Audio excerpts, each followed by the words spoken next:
नमस्कार दोस्तों, knowledge academy channel में आपका स्वागत है। आज हम आप लोगों को मुंगेर विश्वविद्यालय और तिलका मांझी विश्वविद्यालय के बीए पार्ट 1 आरबी हिंदी का आप लोगों को पहला चैप्टर वर्दे वीणा वादनी के कुछ महत्वपूर्ण पॉइंट बताने जा रहा हूँ, जो आप लोगों के एग्जाम में काफ़ी महत्वपूर्ण भूमिका निभा सकती है। चलिए शुरू करते हैं। वर्दे वीणा वादनी यह एक कविता है जो सूर्यकांत त्रिपाठी निराला जी ने लिखा था। तो इसमें पूछ सकता है सूर्यकांत त्रिपाठी निराला जी किस युग के कवि थे?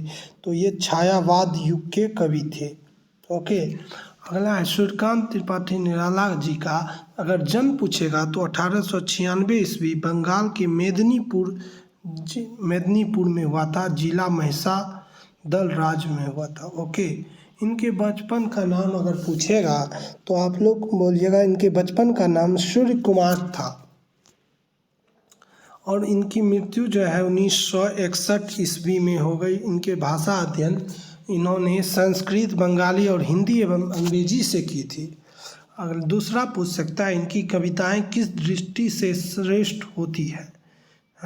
इनकी जो कविताएं में भाव और कला दोनों दृष्टियों से श्रेष्ठ होती थी।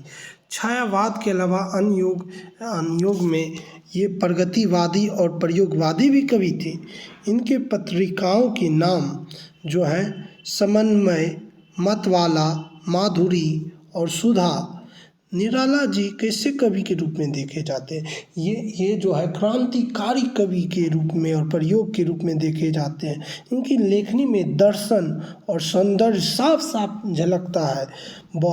विद्रोह और उत्पीड़न की भावना को ये उत्कृत करते हैं किस तरह से? अपनी कविताओं के माध्यम से। तीसरा, प्रगति और प्रयोग करते हैं। और ये निराला जी किस छंद के प्रणेता थे? ये मुक्त छंद के प्रणेता थे। ओके, और पांचवा पूछ सकता है किस कारण निराला जी विद्रोह और क्रांति के कवि बन गए? मतलब ऐसा क्या हुआ जो है सूर्यकांत त्रिपाठी निराला जी विद्रोही बन गए और क्रांतिकारी? व्यक्तिगत विद्रोह, शोषक वर्ग के प्रति जन आक्रोश, उनके प्रति शोषण किया जाने, उपेक्षितों और शोषितों के प्रति गहरी सहानुभूति तथा सामंतवाद से घृणा के कारण निराला जी विद्रोह और क्रांतिकारी कवि गए।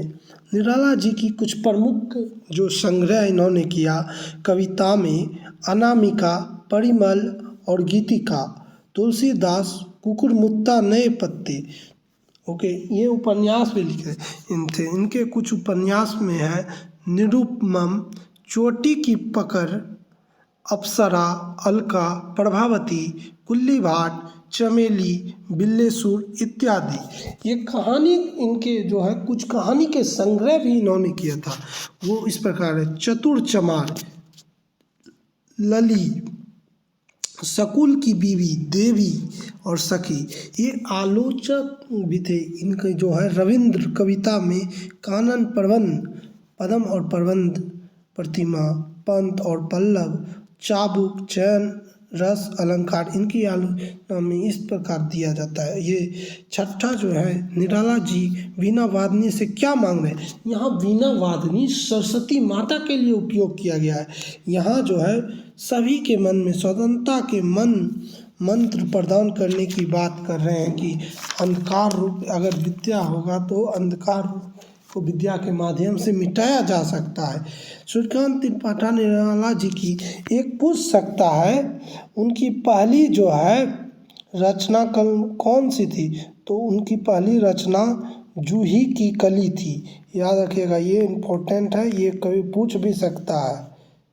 अगला है इसी में सूर्यकांत त्रिपाठी जो है जी ने इस जो वर्दे वीणा वादनी कविता में बताए हैं कि सभी के सूर्यकांत त्रिपाठी निराला जी कहते हैं सरस्वती माँ से मांग रहे हैं सभी भारतवासी के मन में स्वतंत्रता का मंत्र डालने की बात कर रहे हैं, जिससे सभी भारतीय में ऊर्जा का संचार हो। और इसमें एक जलद मद रव का अर्थ जो होता है, एक ये पूछ सकता है, ये बादलों की ध्वनि होती है, बादलों की ध्वनि होती है। और वन वीणा वादनी यहाँ जो है भगवती शारदे माँ है। कवि किस प्रकार के अंधकार को दूर, ये जो कवि जो है माता सरस्वती से अज्ञानी लोगों के हृदय में अज्ञानता रूपी अंधकार को हटाकर ज्ञान रूपी प्रकाश फैला देने का बात की प्रार्थना कर रहे हैं। धन्यवाद। वीडियो अगर अच्छा लगे तो लाइक करिएगा और शेयर करिएगा, सब्सक्राइब करिए। इसी तरह की इन्फॉर्मेटिव वीडियो के लिए हमारे नॉलेज एकेडमी चैनल को सब्सक्राइब करें। जय हिंद, जय भारत।